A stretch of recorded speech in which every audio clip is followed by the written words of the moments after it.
Alright guys, welcome back to the channel. In this video, we are going to be going over Modern Warfare 3 Zombies. The release date is around the corner. We have just under a day basically until we can play. So let's get started. Zombies is going to be a replacement for DMZ on my channel, so anybody who is interested in the DMZ content, welcome back. You're going to be interested in the zombie content for sure. This will be more lively and entertaining just because it's not all hectic.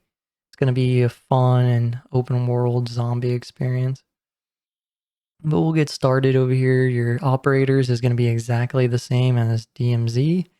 You have a certain amount of operators, and then you can equip them with different loadouts and stuff like that. We're going to go to the rucksacks, which is the new name for the bags, instead of just large bag and small bag and stuff like that. So it looks like you can pick up perks and take them with you in exfil. And then you can probably give them to another operator or another player that is your friend or whatever. You give them perks, or you can just stack them up in your stash and just build up your perks, I guess. It'll be interesting to figure out how that fully works. Then our loadouts here, the insured weapons is going to be the same exact thing as DMZ. You start off with one insured weapon, then you have to do challenges to unlock 2 and 3. Contraband stash will be exactly the same. If you pick up a weapon, you just dump it into your stash pretty much.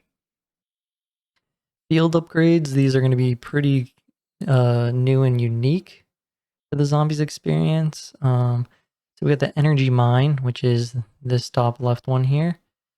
Spawn an explosive dealing massive damage to enemies who set it off. Then you got your frenzy one, which is this red middle one. Is going to be a repair armor to full and force all zombies in the area to target you for 10 seconds. Enemy kills, repair armor during this time.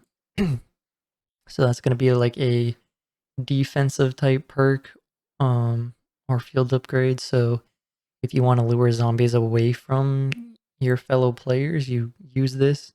Also, if you're in a sticky situation, you use this, but then the zombies are going to be coming at you for 10 seconds. So the healing aura, which is the green one, is going to be heal all players immediately and in last stand. So that sounds pretty OP, but the reason why it sounds OP is because it doesn't say if it's in a specific vicinity. So is this going to heal somebody across the map that's down and they're in last stand, and then I pop it and then it revives them? You know what I mean? That would be pretty OP. So we'll have to see how that's going to turn out. If it's just going to be in a proximity or if it's going to be like all over the place. Now the frost one is this bottom left one here. Damage enemies will with the initial blast and slow those that enter the area of the effect. So it's just a slowdown effect pretty much, kind of like that one map, I'm forgetting the name off the top of my head, where you had the ice water, where if you ran through that, it kind of slows you down. And if you stay there, you freeze to death. The Aether Shroud, that kind of is a reminder from Cold War, I believe. Become invisible to the zombies. I do remember using the Aether Shroud in Cold War. Then we got the Tesla Storm, which is going to be electricity base. For 10 seconds, lightning connects to other players, stunning and damaging normal enemies. So it'll just be any typical lightning strike or something like that. Now adding to your attacks, acquisitions, and schematics here. So acquisitions, these are single-use items that can give you an advantage on the battlefield. Acquisitions, exfil, or rucksack. Okay, schematics, these are highly sought after plans that permanently allow you to craft acquisitions that you can add to your rucksack. Schematics have a cooldown period after which they can be brought into the exclusion zone.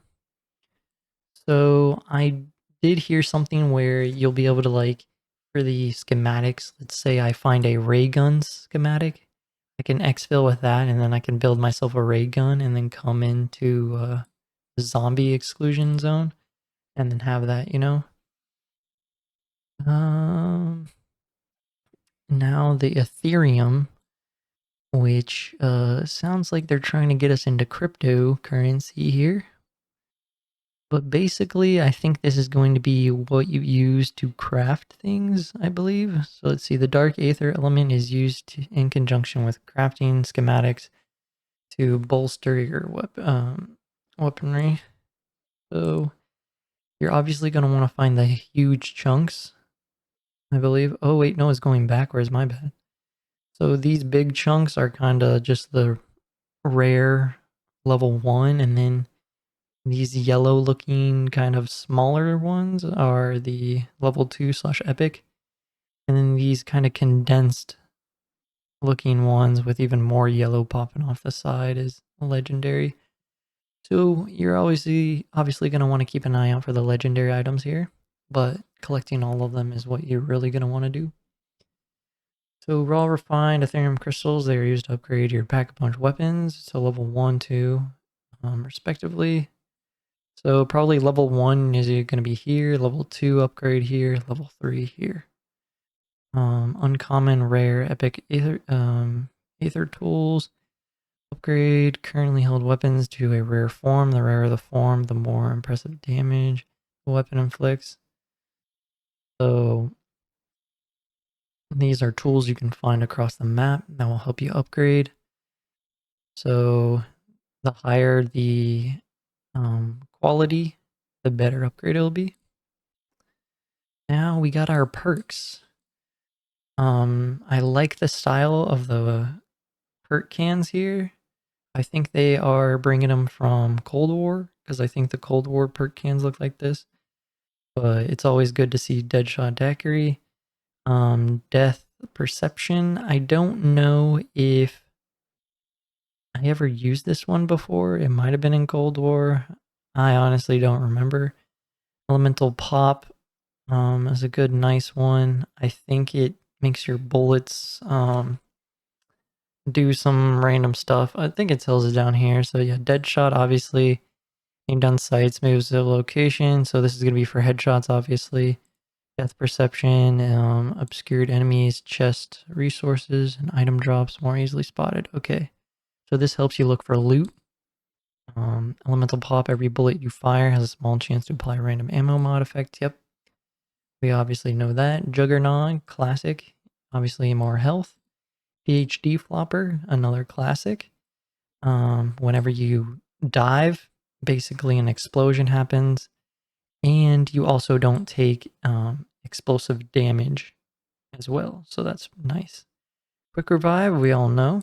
You just be able to revive people faster, and you get to revive yourself if you're solo. I don't know if you'll be able to revive yourself if you're in a squad. Obviously, in normal zombies, that was never the case. But who knows with this zombies, you know what I mean? They can always change something. But basically, you're 50% faster and stuff like that. So speed cool, classic, reload faster. Oh, and replate armor faster. That's a little added touch there. Stamina up, classic. Increase run and sprint speed. Always nice to have. Tombstone soda. This is the new one that they're adding, is on death. It will create a tombstone stash at that location containing your backpack inventory in the next game. I do know, like, there's like other games out there that have implemented something like this where you die on location, there's a tombstone. I can't think of it off the top of my head, but there was a game I played a few years ago where every time you die, there'd be just a tombstone and you go back and get your stuff.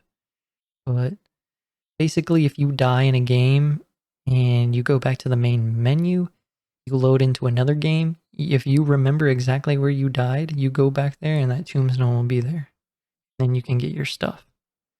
So that's pretty nice. And then, of course, we got our ammo mods. Brain Rot is going to...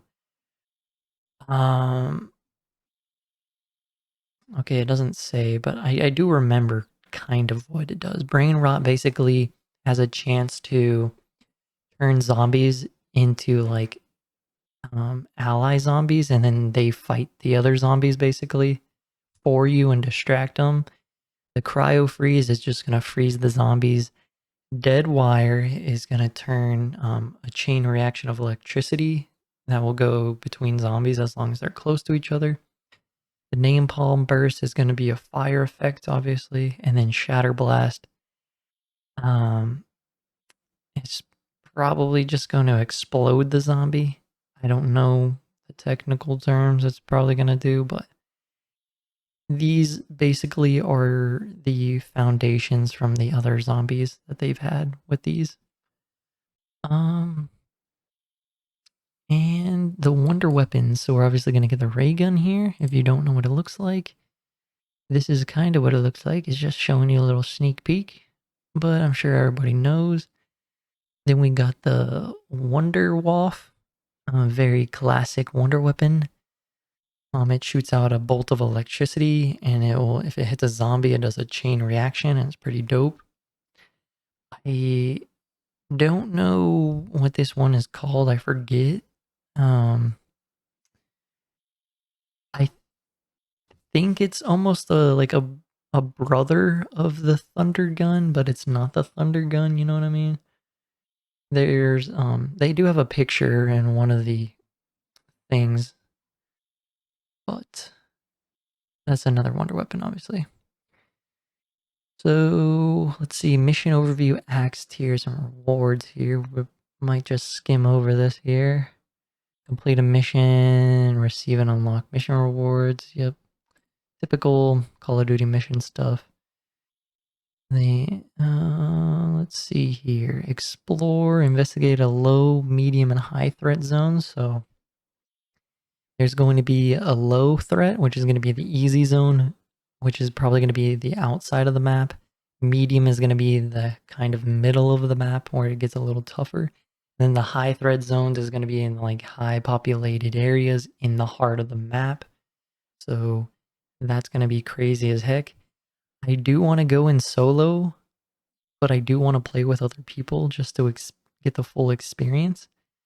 But I definitely do want to do solo challenges in these high threat areas because not a lot of people are going to be able to do it. And if you're the first one doing that, you're going to be popping pretty much. This can be done on purpose. Okay, complete contracts. Obviously, same thing as DMZ. Upgrade to progress, spend essence at machines across the map, and upgrade your weapon and gear. Extraction. Okay, successful exfils allow you to keep the acquisitions to get a head start in the next deployment. We already know that from DMZ. And this is that wonder weapon I was talking about. It almost looks like the thunder gun, but it's not really. It's like an electric charge and it just blasts out or whatever. And that's pretty much it. I like how they're bringing the chalk back. The outline chalk, that looks pretty nice. The wall buys. It's always nice to see that. The Holy Grail ray gun. Mystery box, we already know. It's basically gambling and zombies. And yeah, that's pretty much it. I'm pretty excited to do zombies. It's going to be something kind of refreshing and new. I know not a lot of people are going to like the zombies and stuff, but hey, it's something to do, something to play, and it's different than DMZ, thank God, you know? At least it's not a copy of Warzone, because that's what they're doing for Warzone is another copy. But I'll catch you guys in the acquisition zone. I'll catch you guys later. Peace.